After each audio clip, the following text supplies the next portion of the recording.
Sometimes I think that this is not happening. I think it's a nightmare, and sometimes I realize that it's true. I have to keep going, and life has to continue, so I have to focus on that. We went to sleep pretty late that day because we were watching the news that was covering the Napa fires. We didn't hear anything much of Santa Rosa. We just kept hearing about Napa.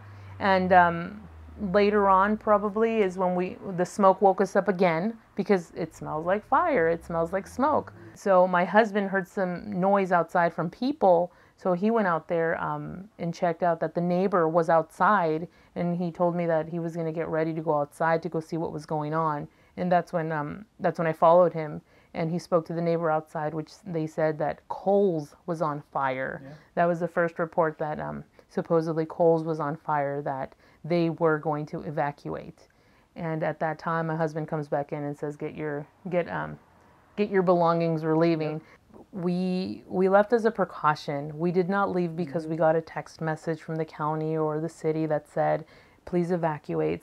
There was no flames that I saw that would indicate that I was about to lose my home. At the time, we decided, we took initiative, and I told my husband, "You tell the neighbor that is on our right side, and I'll tell the neighbor that's on our left side," who are elderly couples and another lady. And he went to go tell Claudia, who was our neighbor, and she broke down as soon as she told him we're evacuating, because she asked him where are we evacuating to, and at the time, he told her, "I don't know where, but we need to leave now." And I immediately got into my car, he got into his truck, and we drove off site. We left one van there. The van is completely incinerated. So is the home and everything that's in it. I expected to see the next day. We were trying to get into the area. Everything was blocked off completely. They said, "If you want to go into the area, you need to park here." So we parked a couple of blocks away. We walked in, and I expected to see frames, like home frames, the structure of, some part of the structure of a home. And at that time I went with my niece, and she said, "So where's your home? Is your home standing?" And I said, "No, I don't think so. This is flat land now." And that's when I noticed that the corner house that we had is completely flat. There was absolutely nothing there. We did not have renter's insurance. I'm overwhelmed with what we have to do.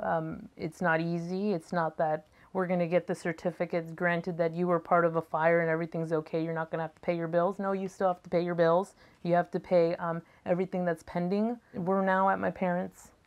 We're in this little space. This is not our room. We don't have a space here. We have 2 cardboard boxes that have our things. We know that this is not temporary. This is a pretty permanent thing that happened.